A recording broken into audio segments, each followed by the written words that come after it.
বেডের কার্যক্রম চালু আছে এবং 2014 সাল থেকে যে পটুয়াখালী মেডিকেল কলেজ হাসপাতালে স্থাপন শীর্ষক প্রজেক্টটা শুরু হয়, যেটার কাজ এখন পর্যন্ত চলমান। এবং আমার এক্সএম মহোদয় আজকে আমাকে যে তথ্য দিয়েছেন যে 2026-এর জুনে এটা কমপ্লিট হওয়ার কথা, কিন্তু তারা আরো 1 বছর জন্য এক্সটেনশন করেছে। দন্ত চিকিৎসক নাই, ইএনটির আই, মানে অনেক ডিপার্টমেন্ট ফাঁকা আছে। পরিচ্ছন্ন করবে এগুলো কি আপনারা ওই যে আউটসোর্সিং এখন নিচ্ছে, আউটসোর্সিং এর একটা ঝামেলা ছিল মনে হয়। আমাদের এই 4 জন হচ্ছে সরকারি, আমরা 36 জন আউটসোর্সিং এর মাধ্যমে নিচ্ছি। এদিকে ওই মাঝখানটা মামলা আছে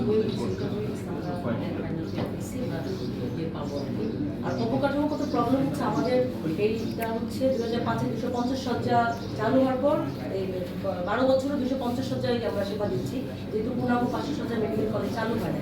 কিন্তু আমার রোগী থাকে হচ্ছে আজকেও আমার 712 জন, 712 জন ডাক্তার দেখেন। এবং আমার যে এপ্রিল মাসে সর্বোচ্চ সংখ্যক রোগী আমার দৈনিক এরকম ছিল, একদিনে ছিল হচ্ছে 921 জন রোগী ছিল। যেরকম হচ্ছে হামওয়ার্ডে প্রায় 100+ বাচ্চা আসছে, 250টা বেড। আমার শিশু ওয়ার্ডে এক বিছানা 4টা করে 5 জন বাবু থাকে, এটা সবাই জানে। এখানে খুবই একটা মানে অমানবিক পরিস্থিতি, 250 বেডে আসলে কিভাবে মানে এত 3 দিন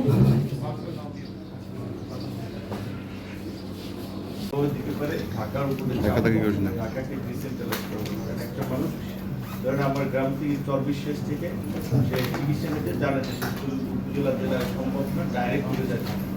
তার যাওয়া আসার ভোগান্তি, আর্থিক শারীরিক মানসিক, তারপর ঢাকায় কোনো আত্মীয় স্বজন আছে তাদের উপরে প্রেশার, এবং ঢাকায় সে অলিগুলি পূর্ব পশ্চিম চেনে না।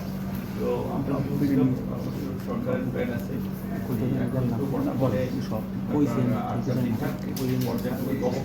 দশ বিভাগে 10টা model hospital and medical college, যেগুলো 1000 হসপিটাল হবে, অল ফেন্সেল মডার্ন ফ্যাসিলিটিস সহ।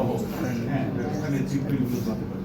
এবং জেলা পর্যায়ের হসপিটালগুলোতে আপনার ফ্যাসিলিটি মাননীয় প্রধানমন্ত্রী বিশেষ করে শিক্ষা, কর্মসংস্থান এবং স্বাস্থ্য, এই 3টে বিষয়ে উনি বেশি গুরুত্ব দিচ্ছেন। যে কারণে আমাদের আসলে অনেক জায়গায় এই হসপিটাল এই ম্যানেজমেন্টটা আসার কথা। তারপরে ওটা স্বাস্থ্যমন্ত্রী আবার সব এলাকার এমপি মন্ত্রী যারা আছে বড় বড় হসপিটালের ওইভাবে তাদের যে চাকরি ডিসিশনাল এগুলো তারা নজরদারি করার জন্য আগায় নিতে পারে। সেখানে যদি যে 2-4টা পথ খালি থাকবে, এখানে 2-3 পথ থাকে জেলা পর্যায়ে মানুষ বা কেন এখন আপনাদের ইউনিভার্সিটি মেডিকেল কলেজের সাথে 500 বেডের হসপিটাল হওয়ার কথা, তাহলে এটা কি নির্দেশনা ছিল যে এই জেলা হসপিটালটা মেডিকেল হসপিটাল করে 500 করা হবে, নাকি জাস্ট সময়ের বাজেট বরাদ্দ বা অবকাঠামোগত সমস্যার কারণে মেডিকেলটা আপনারা চালু করছেন আর মেডিকেলের হাসপাতাল হিসেবে এটাকে দেখা করছে? 2005-এ 100 থেকে 250 হলো, 250 শয্যার হসপিটাল শুরু চলছে। 2014 সালে তৎকালীন সরকার যখন মেডিকেল কলেজ ঘোষণা করলো, তখন কিন্তু এখানে কিছুই নাই, কোথায় মেডিকেল কলেজ কোনটা হবে।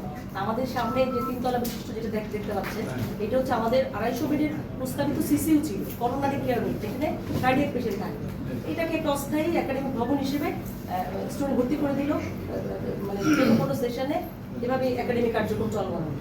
যখন তাদের ক্লিনিক্যাল প্র্যাকটিসের সময় আসলো 3rd ইয়ার ওঠার পরে, তখন তো হসপিটাল ভবন ধরেই হয় নাই। ওই সময় তখন হয়তো 16 সালে মাত্র সেটার ফাউন্ডেশন দেওয়া শুরু হয়েছে। তখন ঠিক আছে, তাহলে জেলা হাসপাতালে একটা কার্যক্রম শুরু করি। কিন্তু এটা যখন ডিজাইনটা করে, ওই সমস্ত আমরা ছিলাম না, আমরা অন্য জায়গায় ছিলাম। তো একটা রাজনৈতিক একটা প্রেক্ষাপট ছিল, আলাদা একটা ভেন্যুতে এটা হওয়ার কথা ছিল। কিন্তু ওই সময় এক গ্রুপ বলতেছে এখানে বহলগাছি হবে, আর এক গ্রুপ বলছে না মন্ত্রীর বাড়ির দরজা। পলিটিক্যাল কারণে এটা 250 বেডের মধ্যে ইনকর্পোরেট হয়ে গেছে। এতে হলে তো আমরা 250 বেড লস হয়ে গেছে। ওইখানে কিন্তু 250 বেড বানানো হয়েছে। তারপর ওইটা চালু করলেও কিন্তু সমাধান হবে না। 250 মিলে পাচ্ছি। এটা মেডিকেল কলেজের জন্য মেডিকেল কলেজে 250 বানানো সেটা এটা পাশে, এটা দেখো ওইটাই মূলত মেডিকেল কলেজ। কিন্তু ওইটা 500 বেড না। তখন বললো কি এই 250 যেটা চলমান ছিল সেটার সাথে আর 250 প্লাস করে 500 বেড একটা, যেহেতু মেডিকেল কলেজ 500 বেডের নিচে হয় না। কিন্তু ওই সময় আসলে 500 বেডের পূর্ণাঙ্গ আলাদা হসপিটাল দরকার ছিল। যেহেতু এখনো ওটা আমরা চালু করলো, দুটি আমার আজকেও 712 জন, ওটা চালু করলে তো আমার সমাধান হচ্ছে না। ক্লিয়ার